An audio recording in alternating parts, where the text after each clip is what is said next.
물이 한 잔 여기 있습니다. 제가 한 잔 목이 말라서 마셨는데요. 물을 한 잔 앞에다 놔두고 목마르다고 물 한 잔 달라고 하는 그런 사람을 보면은 참 좀 이상하다 이렇게 느껴지지 않아요? 분명히 물은 여기에 있는데 이거를 생각 안 하고 물 한 잔만 주세요 라고 얘기하는 게. 그런데요, 우리는 이런 사람 보고 참 어리석고 눈치 없고 살필성이 없고 뭐 막 다 여러 가지 이야기를 하는데 우린 그런 얘기할 자격이 없어요.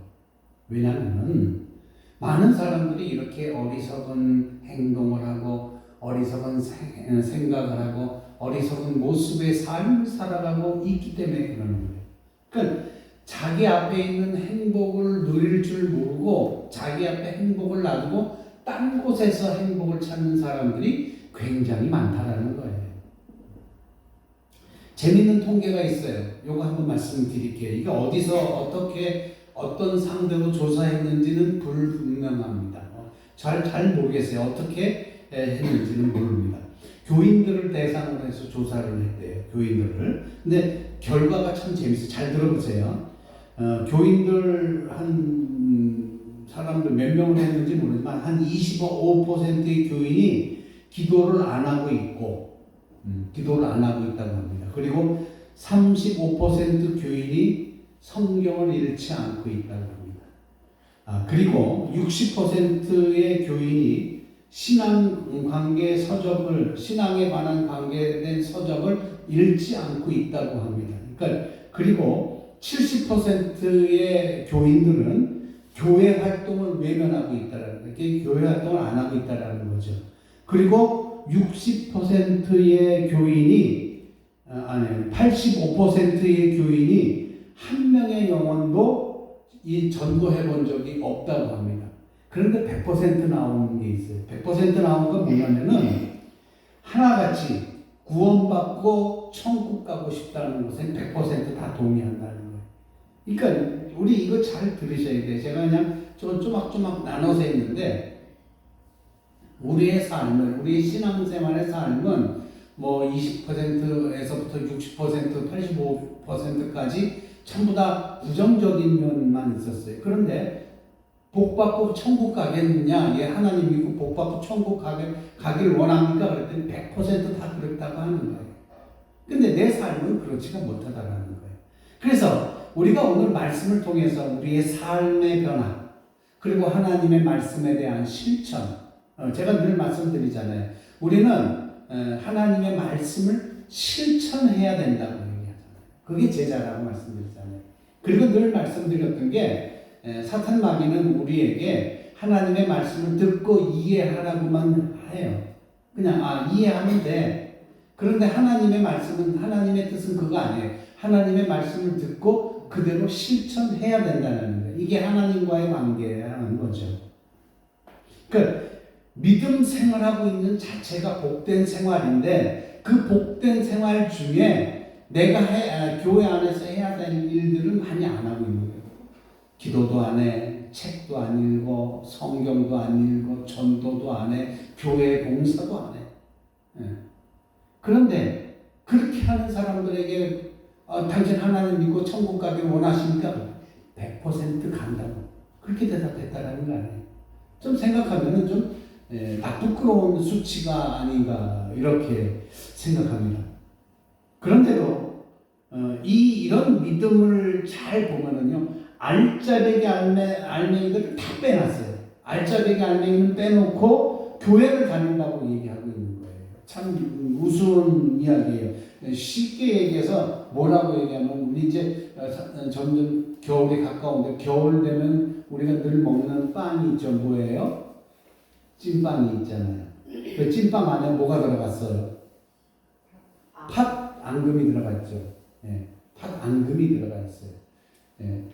근데 그 팥 앙금 그걸 다 빼놓고 찐빵 먹는 것과 똑같은 신앙생활을 현대 그리스도인들이 하고 있다는 거예요.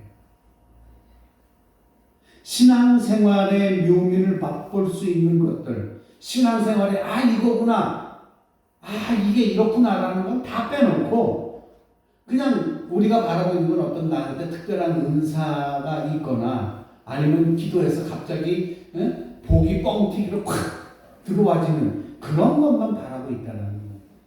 그거는 신앙생활의 묘미가 아니라는 거죠. 잘못된 생각들이에요. 그래서 우리는 어떤 특별한 집회에 참석하고 놀라운 은혜를 받으려는 생각을 하지 말아야 돼요. 요즘 다니엘 기도 21일 다니엘 기도가 정말 전국적으로 지금 행해지고 있어요. 그런데 그 다니엘 기도를 하는 사람들은 저는 그렇게 생각해요. 그 말씀을 잘 듣고 그 말씀 속에서 하나님이 말씀하신 나에게 말씀하신 것이 무엇인가를 깨달아야지 그때 그 다니엘 기도에 참석하고 나서 그것을 시청하고 나서 나의 생활이 갑자기 뻥튀기 튀듯이 빵 터지는 것 이런 걸 기대하면 안 돼요. 하나님의 말씀은 도끼비 방망이가 아니에요.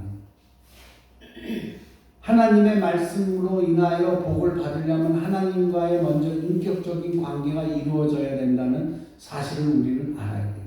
그 인격적인 관계가 이루어지지 않은 상태에서 하나님의 말씀을 무작정 듣고 거기에 대해서 나한테 복이 있겠다, 나의 삶의 변화가 크게 달라지겠다, 내가 갑자기 부자가 되겠다, 이런 생각을 하면 안 된다는 거예요.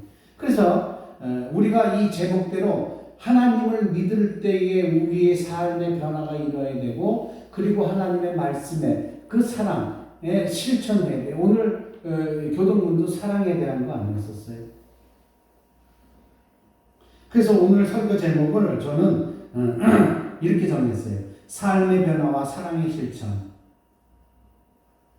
사도 바울 선생님이 오늘 본문 6절에서 말씀하시기를 뭐라고 말씀하죠? 복음의 말씀은 하고 이야기하셨는데 뭐냐? 어디서나 사람들의 삶을 변화시킨다. 그리고 복음을 듣는 사람에게 죄인들을 향한 하나님의 은혜를 깨닫게 한다. 라고 했어요. 그리고 나서 성경에 보면 어떤 사람이 영생을 어떻게 해야 얻을 수 있느냐고 예수님에게 질문을 해요.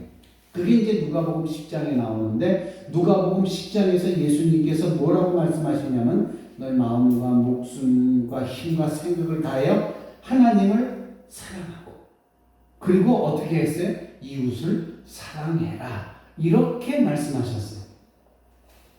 곧 우리가 아주 영원히 사는 삶을 얻어야 된다. 그러니까 영생의 삶은 뭐냐면 하나님과 이웃을 진정으로 사랑하며 사는 삶을 말하는 거예요.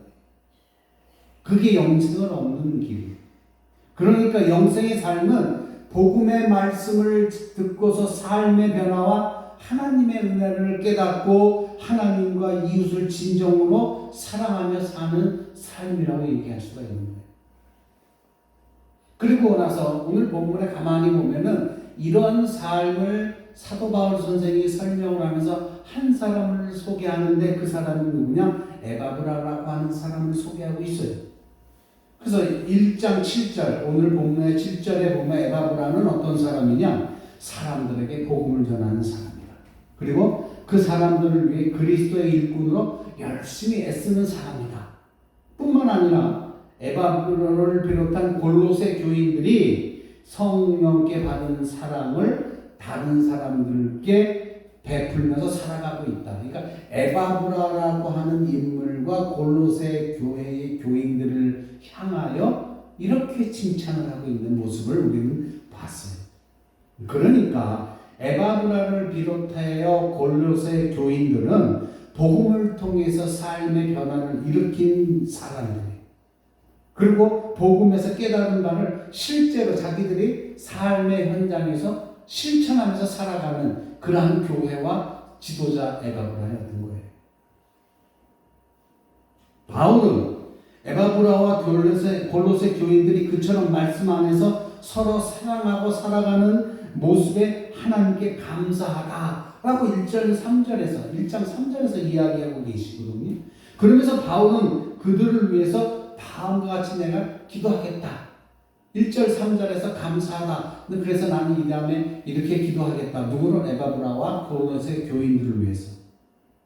성령을 통해서 하나님의 뜻을 더욱 밝히 알 수 있는 지혜를 얻게 해달라고 에바브라와 고로새 교인들을 위해서 기도하겠다. 두 번째는 주께서 원하시는 생활을 하여 주님을 기쁘게 해주기를. 그러니까 고로새 교인과 에바브라가 주를 기쁘게 하는 생활을 할 수 있게 해달라고 기도하겠다. 이거예요. 세 번째는 어떻게 기도하겠다? 다른 사람에게 착한 일과 선한 행실을 베풀기를 원하게 기도하겠다. 이거. 네 번째는 어떤 것을 위해서 기도하겠다?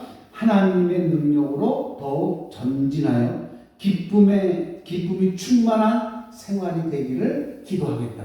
이렇게 이 사도 바울 선생님이 에바브라와 골로새 교인들을 향하여 기도하겠다라고 한 네 가지의 이 기도 제목들이 우리는 밝혀봤어요. 얼마나 축복된 일이에요. 사도 바울 선생님이 그 교회를 칭찬하고 그 교회에 있는 에바브라와 교인들을 칭찬하고 그래서 그들이 어떻게 살아가기를, 그들이 하나님의 능력을 받아서 어떻게 더 기쁜 생활을 할 수 있게끔 살아가기를 원한다라고 하는 구체적인 기도를 사도 바울 선생님이 하고 있는 거예요. 그렇다면 에바브라를 비롯한 골로새 교회와 우리 비교할 때 우리의 생활의 형편은 어떻습니까? 그들에 비해서 우리는 영생의 삶을 충분하게 살아가지 못하고 있다. 이렇게 결론을 낼 수가 있어요. 사실 많은 변화가 성도들 사이에서 나타나고 있어요. 좀 더 신앙생활을 열심히 하지 못해서 안타까워하는 거 그런 분도 봤어요. 그리고 신앙생활 정말 신실하게 해서 그 신실한 사랑을 통하여 하나님이 도우시는 그 과정을 겪은 성도들도 많이 우리는 봐왔어요. 얼마나 우리 성도들의 신앙이 발전했는지 모릅니다. 그러니까 신상에 어려운 일이 닥쳤건만 쉽게 신앙을 버리지 않고 하나님만을 믿고 하나님께 의지했던 그 성도들을 바라보면서, 그리고 궁극의 마지막에 가서는 그 성도들이 그 모든 어려움을 이겨내고 그리고 기쁨으로 모든 것을 하나님께 영광 돌리는 모습들을 우리 많이 봐왔단 말이에요. 그러나 이제는요, 어떤 세상적인 어떤 변화보다는 내 삶의 태도가 그리고 내 성품이 새롭게 바꾸어지고 있음에 대해서 기뻐하고 또 그렇게 되지 않고 있다면 그렇게 될 수 있도록 기도하는 우리가 돼야 돼요.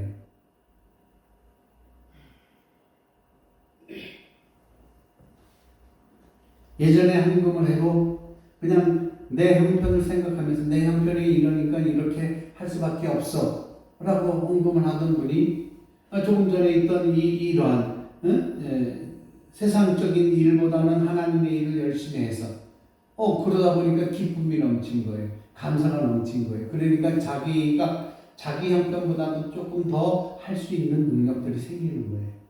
그래도 그것을 드렸기에 하나님은 또 그것을 또 채워주시고 거기에 넘치게 채워주시는 이러한 신앙생활들이 반복되면서 복받은 성도로서 살아가고 있는 거예요. 그 밖에 성경을 읽는 것이나 교회 봉사하는 일 정말 즐거운 마음으로 하는 성도들도 많이 있어요. 다시 말해서 이제 점점 교회 생활의 재미를 느껴가는 분들이 점점 많아지고 있다는 것을 저는 볼 수가 있어요. 그러나 골로새 교인들과 비교할 때에 그런 사람이 많아지고 있음에도 불구하고 현대 교인들은 골로새 교인들과 비교할 때 아직까지 뭔가 많이 모자른 편이 있다는 것을 솔직히 우리는 시인해야 돼요. 오늘은 그 부족한 중에 몇 가지만 좀 추려서 우리가 좀 더 나은 신앙생활을 할 수 있게끔 생각해보는 시간을 가지려고 해요. 그래서 그렇게 되려면 몇 가지 중에 처음에 먼저 해야 될 건 뭐냐면은 삶의 변화나 전진이 아직도 그렇게 많지 않잖아요, 우리에게. 그러니까 뭔가 새로운 생활을 해보려고 무척 애쓰는 사람들도 많이 있어요. 그러니까 무리하다 싶을 정도로 변화를 주면서 세상을 살아가려고 하는 분들도 많이 있어요. 저들이 정말 하나님 안에서 복된 삶을 누리며 살아가기를 원하는 그런 분들이 우리 교인들에도 제 눈에는 보여요. 어느 분이 그렇게 살아가려고 노력하는지 그게 보인다는 거예요. 그래서 그분을 바라볼 때마다 참 예뻐요. 그리고 감사해요. 그럼에도 그렇지 못한 분들도 사실 솔직히 얘기해서 우리 교인들 가운데 있다라는 거예요. 그분들을 탓하고자 또 이분을 칭찬하고자 하는 것이 아니라 이제 그런 분이나 안 그런 분이나 저나 마찬가지로 이제는 우리의 삶의 태도를 바꾸자라는 거예요. 어떻게? 하나님을 사랑하고 이웃을 사랑하는 사랑의 실천자가 되자는 거예요. 그래서 말씀 따라 살아가려고 노력하는 우리가 되어야 돼요. 이런 것까지 아예 포기하고 살아가려고 하면은 교인이 아니에요. 성도가 아니에요. 그러니까 우리는 이 삶에 찌들어 있기 때문에 이렇게 하나님에 대한 사랑을 우리가 깨닫지 못하고 그리고 그 사랑으로 하나님에 대한 사랑과 이웃에 대한 사랑을 하지 못했기 때문에 우리의 생활이, 우리의 형편이 어떻게 되는지 아세요? 하나님을 알려고 하는 노력이 없어졌어요. 그 노력이 없어진 이유가 뭔지 아세요? 조금 전에 말씀드렸죠? 하나님을 사랑하고 이웃을 사랑하는 마음이, 그리고 또 실천하는 마음이 없기 때문에 내가 어떻게 하나님을 더 알기를 원하느냐, 이게 없어지는 거예요. 그러니까 하나님을 알려고 하는 노력이 점점 부족해져 가고 있는 게 현대 그리스도인들이라는 거죠. 사람의 수고와 애씀으로서 도저히 인간의 모든 문제를 해결할 수가 없잖아요. 인간이 바라는 행복을 추구할 수 없다는 것을 우리는 알아요. 여러분 어디까지가 행복합니까? 얼마만큼 가져야 행복하고 얼마만큼 내가 모든 것을 갖추어야 행복합니까? 가능할 수가 없어요. 왜? 내가 가능했던 것이 이만큼이면 이만큼을 내가 가졌으면 이제 조금 더 원하는 것을 갖기 때문에, 원하기 때문에 그래요. 더 나은 것을 원하기 때문에. 그렇기 때문에 우리 그리스도인들은요, 내가 세상적으로 원하는 것보다는 하나님을 전적으로 의지하는 모습이 필요하다는 거예요. 하나님을 전적으로 의지하고 주의 뜻대로 살려는데 힘을 기울여야 된다는 거예요. 그런데 그렇지 못해요. 세상 살기가 바쁘다는 핑계만 대요. 교회 공동체나 이웃에 대해 관심을 기울이지 못해요. 내가 바빠서 그걸 못했으면. 그래서 사도 바울 선생님이 오늘 본문 1장 10절에서 이웃에게 착한 일과 친절을 베품으로써 하나님을 더욱 깊게 알게 되기를 기도한다라고 했어요.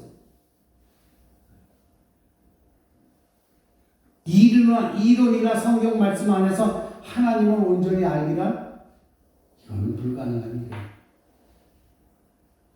성경이 우리에게 지시하는 삶의 변화와 사랑의 실천을 통해서 하나님을 구체적으로 만나뵐 수가 있어야 되는 거예요. 그 만나뵙는 것은 어디서 나오냐? 사랑의 실천에서 나오는 거예요. 사실상 믿음대로 산다는 게 실현하기 힘든 일이에요. 그러나 결코 그렇지만은 않아요. 여러분이 지금 갖고 계신 하나님에 대한 관심을 조금만 더 가진다면은, 조금만 더 관심을 기울이신다면 충분히 이런 삶을 살 수가 있어요. 믿음의 세계가 이 세상과의 생활과 비교가 될 수 없는 거고, 얼마나 좋은 세상인가를 내가 조금만 더 관심을 기울이면 발견할 수 있는 것이 하늘나라의 삶이에요. 그리스도인의 삶이라는 거예요. 그거를 내가 안 하고 있어서 그 발견하지 못하는 거예요. 성경 말씀에 조금만 더 관심을 갖게 된다면 이 세상의 유혹이나 어려움을 믿음으로 극복하고 승리할 수가 있는 거예요. 하지만 우리는 처음부터 믿음 생활을 너무 쉽게 하려고 했어요.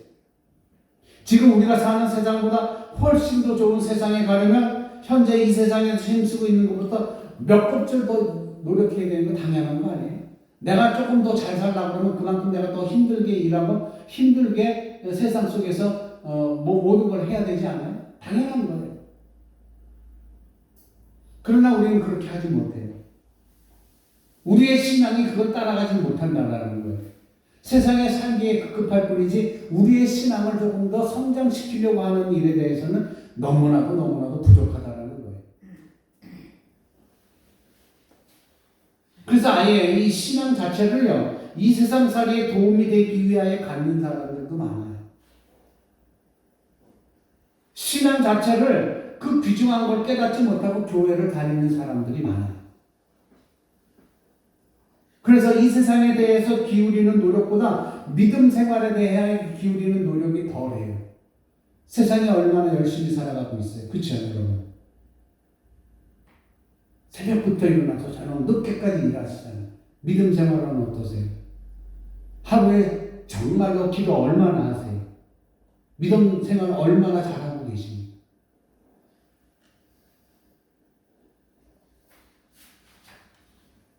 그럼에도 불구하고요, 예수님은 우리를 구원하사 자유와 영생의 길로 인도하고 계시다는 사실을 알아야 돼요. 이 세상에 소망을 두고 살면요, 그 끝은 아무것도 아니에요. 허무와 한숨밖에 남지 않아요. 왜냐하면 하나님께서는 이 세상을 어디까지나 하늘나라 시민을 만들기 위한 훈련장으로 만드셨기 때문에 그래요. 지금 우리가 살고 있는 건 하나님께서 우리를 훈련시키는 훈련장이에요.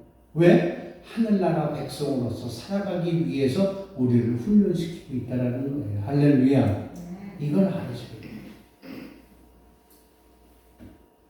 그래서 오늘 본문 1장 5절에 보면은 믿음과 따뜻한 사랑은 하나님께서 우리를 위해 하늘에 마련해 두신 희망에서 나오는 것이라고 이야기합니다. 이 세상에서 삶이란 아무리 애써봤자 아무것도 남지 않고 허무한 거 있어요. 오직 하늘에 소망을 둔 믿음의 생활만이 삶의 보람과 의미를 거둔다라는 거예요. 다시 말하면요, 하늘에 소망을 두고 살아야 이 세상을 살아갈 의미가 생기는 거예요. 하늘에 대한 소망 없이 이 세상의 삶에만 치중하다 보면은 결국엔 아무것도 없어요.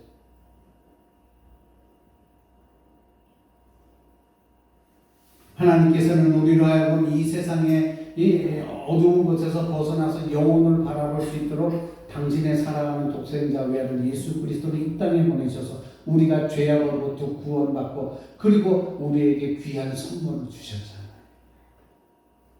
그거를 알고 살아가야 되는 거예요.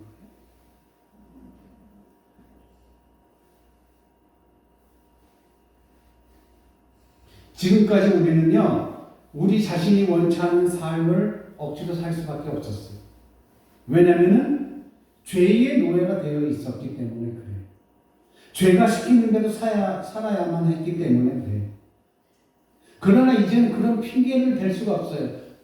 죄 때문에 그래요. 이제 이런 핑계를 댈 수가 없어요. 왜냐하면 하나님께서 우리를 죄에서 해방시켜 주셨잖아요. 그리스도를 통해서.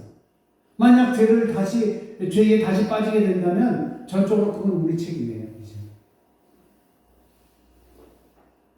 물론 주 안에서 살려고 하다가도 죄를 짓게 됩니다. 죄를 안 짓는 건 아니에요. 짓게 돼 있어요. 그러나 그런 실수는 하나님이 너무나도 잘 알고 계세요. 그리고 주 안에서 살게 되면 그 죄를 고백할 수밖에 없는 거예요. 우리가 믿음 생활한다고 죄를 안 짓나요? 아니, 죄는 죄예요. 다만 우리가 매일매일 하나님과 대화, 하나님과 같이 호흡을 하는 그 기도를 통해서 이 죄를 고백하고 다시 용서를 구하는 일이 우리에게 있어야 된다는 거예요. 그렇지 않고는 우리는 이 죄를 가지고 이 세상에 살아갈 때 참 힘들어요. 그래서 우리는 죄의 종이 아닌 하나님의 자녀로 살아가기를 원하는 거예요.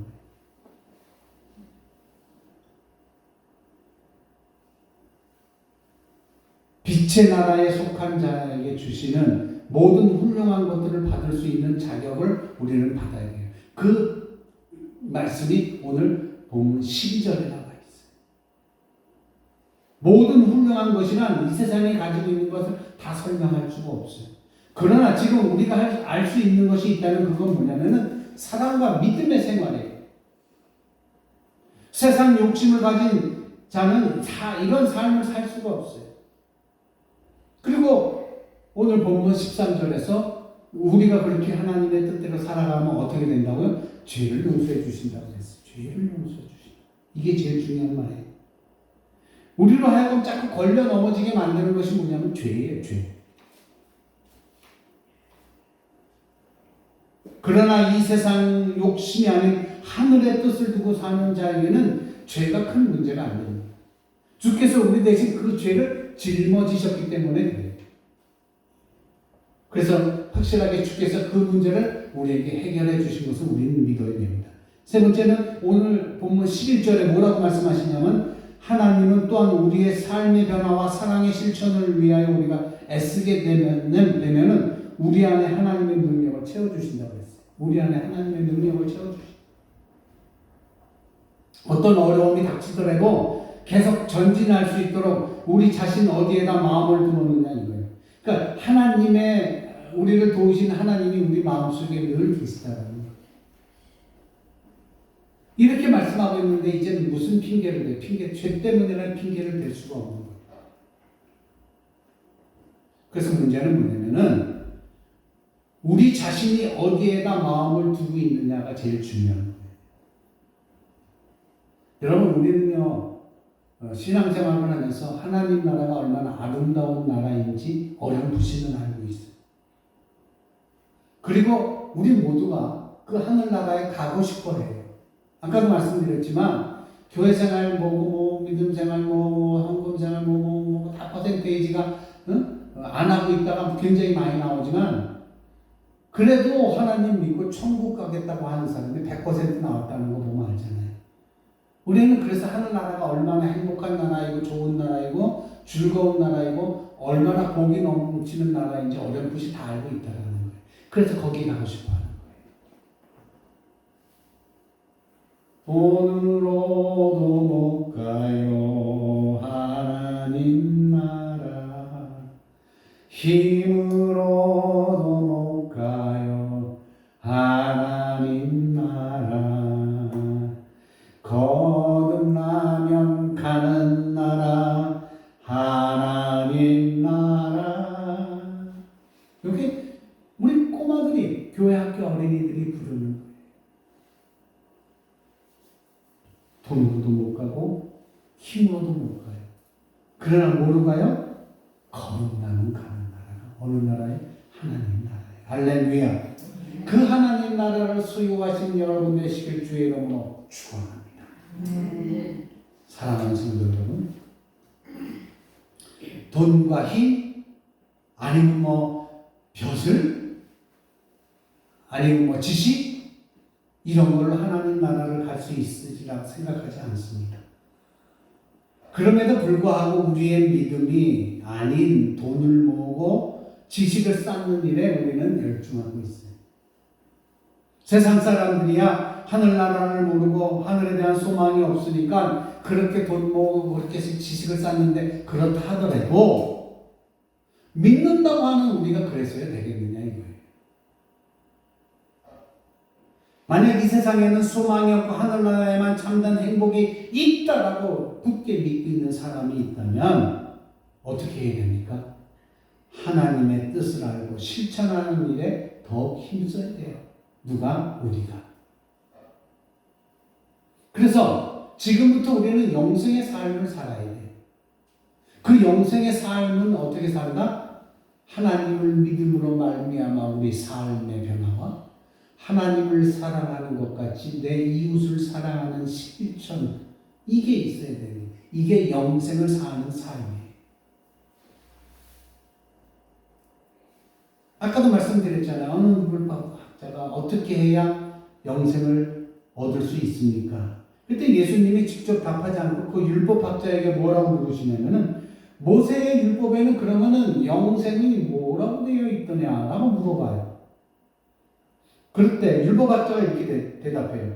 최선을 다하고 하나님을 사랑하고 이웃을 내 몸과 같이 사랑하라 했습니다 라고 율법학자가 예수님에게 대답합니다. 그 율법학자가 말하는 것이 정답이에요. 오늘 우리는 하나님께 기도합니다. 우리는 어떻게 기도해요? 복된 삶을 살게 해주십시오.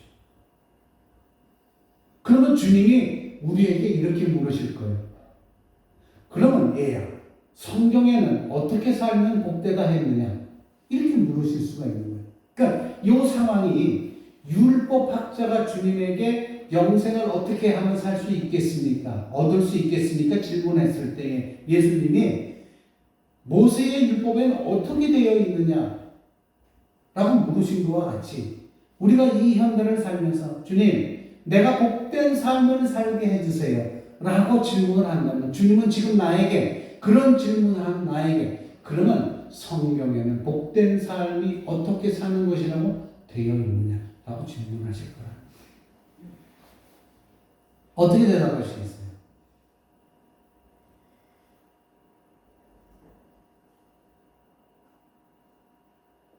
사랑하는 성도 여러분, 오늘 제목의 말씀의 제목이에요. 말씀대로 말씀을 듣고 우리의 삶의 변화가 일어나야 돼요. 사람이 실천이 있어요. 아니 목사님 다 살았어. 아니요. 아직 여러분이 사신 날이 10년 이상 남았어요. 많이 남았어요. 이상 남았어요. 여러분 삶이 사실 어느 정도까지인지 제가 가늠할 수는 없어요. 하나님만이 아시고 계시죠. 그러나 그 기간이 짧은 거하고 긴 거하고 상관이 없어요.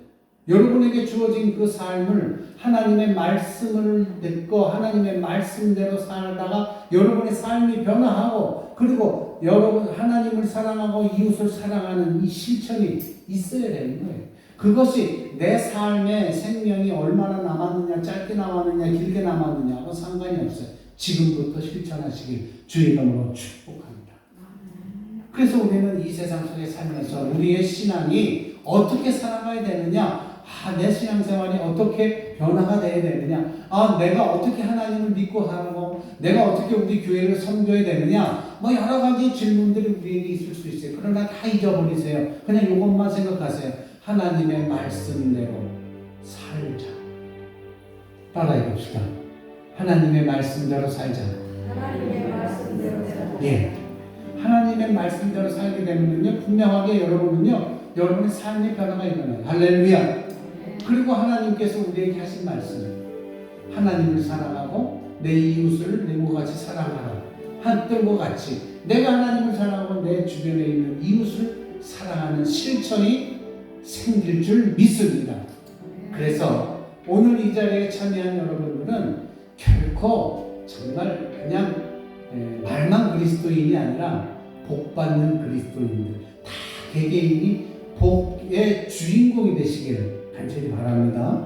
누구는 복받고 누구는 안 받고가 아니라 오늘 예배에 참여한 모든 분들이 모두 복받으시라. 할렐루야. 여러분들이 복받으셔야 제가 이 자리에 서는 것도 더욱더 힘내지 않겠어요? 여러분들이 복받으셔야 내가 더 기분도 좋지 않겠어요? 아니, 나 기쁘게 하는 거 말고요, 하나님 기쁘게 하는 삶을 살아가시길 주의 이름으로 간절히 축원합니다.